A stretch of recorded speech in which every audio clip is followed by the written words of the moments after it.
Hi everyone, Josh at Encore here. Welcome to today's video. We are looking at the 1992 Notchback that you have seen in previous videos if you are a subscriber, or if you're watching my eBay store or part of my Facebook family, you've probably seen this section posted for sale recently. So the purpose of today's video is to show the condition all around for a potential buyer to see what's there, what's missing, what's damaged, what's clean. Still photographs only show so much, and I want to always be transparent, especially when you're talking about something of this size, if it's going to be shipped out of town. So for those of you who have not yet subscribed to the channel, you might want to do that now. When a car, for example, like this is being parted out, I'll go ahead and take an entire video, front, back, side. I'll fire them up, I'll shift them, I'll lift them on the forklift so you can see underneath, and give some fair warning to anyone interested in parts that as soon as those parts are removed, they're first come, first serve. So in this case, this roof section's been here at least since last fall in this condition, and I had it listed with some rust and some dings and dents and scratches. So we're going to take a closer look here in just a moment. Now, while it's parked next to this 87 convertible, for those of you who aren't aware, what Ford did back in the earlier 80s and mid 80s was they would actually take a convertible right off the assembly line, they'd cut the roof off of it, and then they make a convertible. So what folks are doing nowadays, because notchbacks are getting very hard to find in good, complete, clean condition, is they're actually taking and grafting, which is why I've left this section so large, actually grafting on the notchback roof and quarter panel sections back onto a convertible and making a car that is no longer available. So I don't know what any particular person might be interested in this for. I don't know if you need it because you got an aftermarket sunroof that you're trying to replace the skin.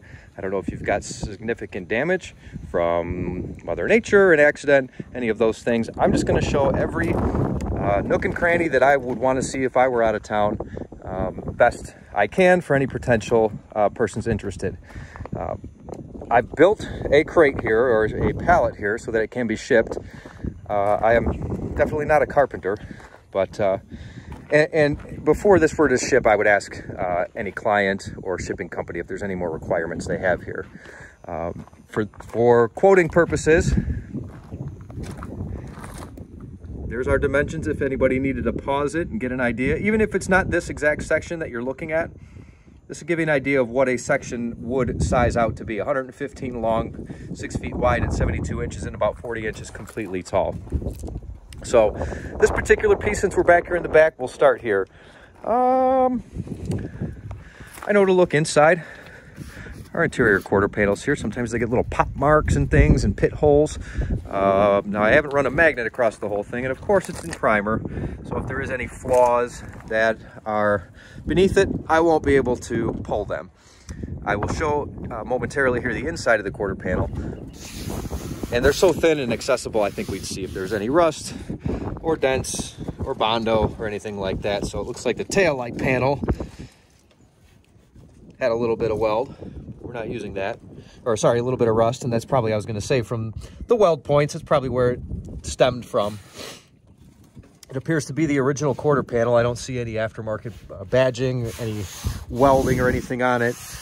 That would make me think it's an aftermarket or a Ford replacement quarter. And our trunk hinges are still on there.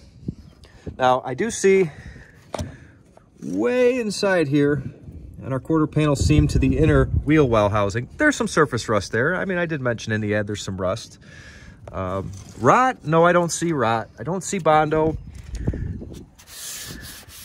And I really don't feel any. Now that I feel a little ding right here. That might even be something from in the parking lot here. Just a little ding right there where the paint's scratched. But the lip is in good shape as far as I can tell. And I'm going to go ahead and lay down here and get up underneath it.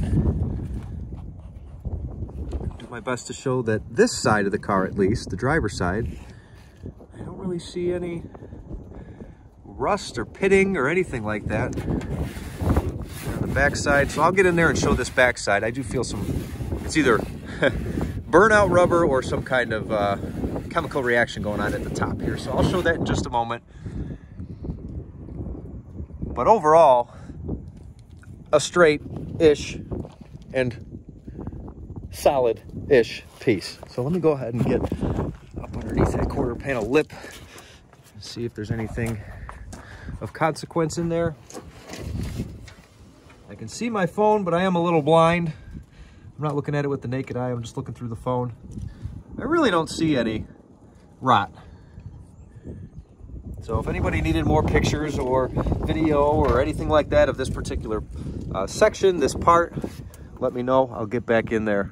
We're almost done with the whole driver's side quarter panel. There's just some weird, like, this insulation shouldn't be inside this quarter panel here in the dead space. So we just shoved that in there. Just little itty bitties here and there of rust. I'm pretty sure this is just like on a hatchback. I'm very familiar with where the hatchback roof sections are brazed in as far as the roof skin to the quarter panel. That's probably what some of this boogery is here. Probably some of that is maybe some aftermarket Bondo or something, but definitely some factory muck. See if I can get in there and show that a little better. Kind of an overcast afternoon, but I'm describing what I see best I can. Don't see any rust along the back edge here. There's a lot of window weld type stuff. And over here in this corner, same kind of thing. I can see little bits of chip paint, some kind of filler, but some of it's going to be factory for sure. That's where the roof skin was installed to meet the quarter panel. So since we're this far over, we'll continue with the passenger side quarter panel. I don't know what was going on in here. I don't know if this car was caught on fire. It's really hard to tell. Some of that kind of looks like something you might squeeze out of a fire extinguisher. But the metal I can see that hasn't been affected by heat or chemicals all appears to be pretty nice, really. Nothing of consequence, nothing of concern. Somebody, I don't know why these speaker holes are cut out. Fit a bigger speaker, who knows? Maybe newer seat belts, I have no idea. That's how I got it. Oh wait, the newer seat belts would have been over here anyway. But couldn't tell you why it is the way it is, but that is the way that it is. Cut up here, there should be or was an X brace. I know a lot of people take those out for comfort, so you can put longer things in the bed of your notch. Here we are at the passenger quarter panel. So same thing, along the seam, along the lip, everything looks pretty good, pretty original. I don't see any Bondo, I don't see any holes, I don't see anything like that. Go ahead and get in here on the inside.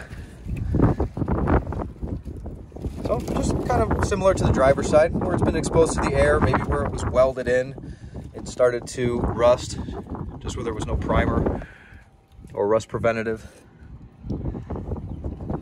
It's been outside, the grass tickled it for a year, so you know, some of this is just Mother Nature type stuff. Got the other trunk hinge still installed here, working.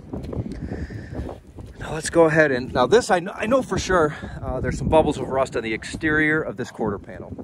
So before I show that, I'm going to do the old wiperoo, see if I feel any dings or dents or damage.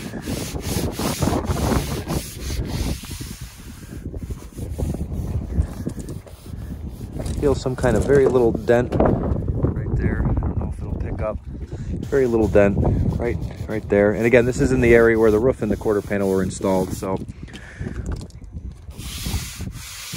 that area will probably get worked if this skin is being replaced anyway. So no other major damage. Now I can see these couple of bubbles right here. I'll feel a couple more back here.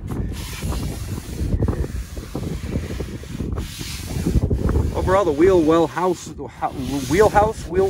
whatever we want to call this here, feels real good. So what I'll do is, again, we'll go blind here, try and get up underneath it. So for any of you who are still watching and paying attention, if you have a similar need,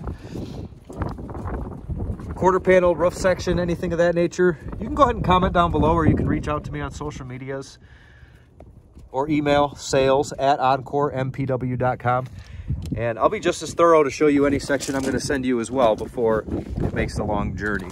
So now that we've been through pretty much the exterior of that entire quarter panel, we're going to go ahead and go inside. And I'll try and show the best I can on the inside lip here.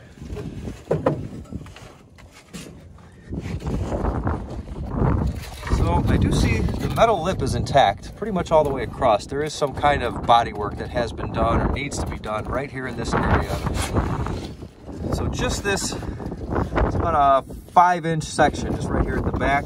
And interestingly enough, yes, I feel the bubble here. I feel a little bubbling here. So I'm trying to show my best what it is. No, it's not perfect. No, it's not mint or rust free, but it is complete and relatively solid. Something that hopefully, depending on what your needs are, this will serve the purpose. So I guess now we'll move out to the roof. See what the roof can provide us. So I've run my hand multiple times across this roof. I cannot say I've picked out any dents. I'm sure there are some, but I really can't say that I've picked out any dents. If I wait another half hour, maybe it would be wet. It's getting ready to get some pretty bad storms here today.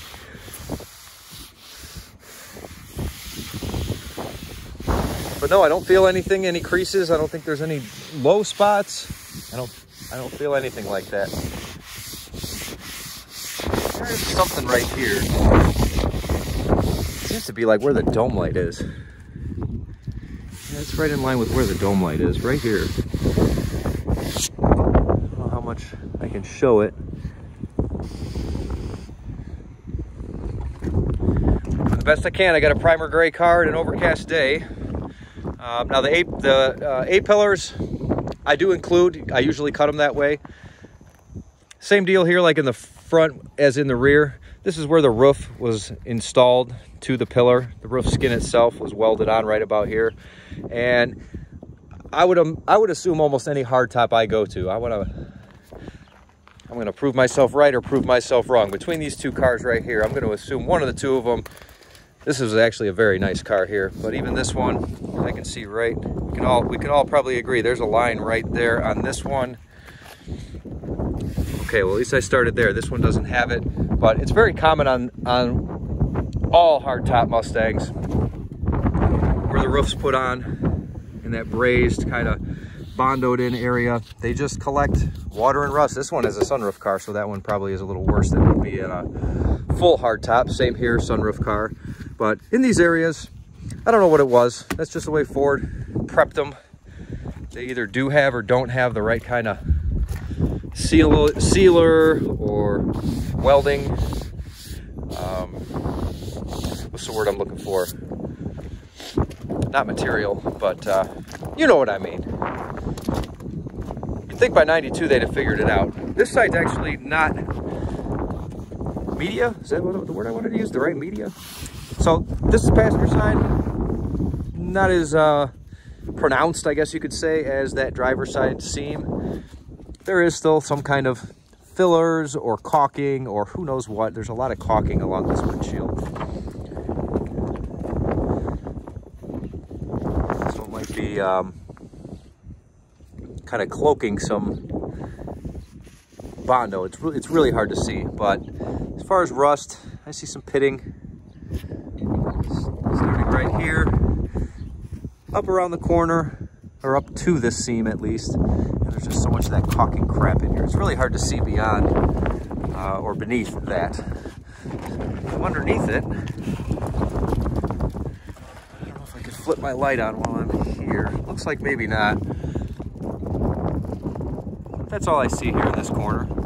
Missing paint, a little bit of bubbles here. And I know I'm being very microscopically inclusive right now, but I would want somebody to do this for me if I were out of town buying a big section like this. I'm sure the shipping is going to cost more than the item. Or you're welcome to pick it up right here in Illinois. So this side, I don't see actually any of that bubbling or rust or paint missing or anything like that. And inside the car, I really don't see any rust at all, or fill holes or anything like that. No other body work. So other than it still needs a little bit of prep before it's ready to ship. I've got 3 different pieces of pallet here I picked up from all over God's creation. built it, strengthened it, put a nice backbone in it so that pretty much any way they want to pick it up, from the side, from the back, if there's access, it shouldn't flex or do anything like that. Actually, I did screw in these bottom ears on either side to the pallet so that it won't move. So that's it, folks. If there's anything else you have as far as questions, concerns, requests for sections of your own, go ahead and, like I said, comment down below. Find me at sales@EncoreMPW.com. And if you're not already subscribed, go ahead and do so now so you don't miss out on the next time we've got some parts, cars going across the chopping block. Thank you all for your attention. Talk to you soon.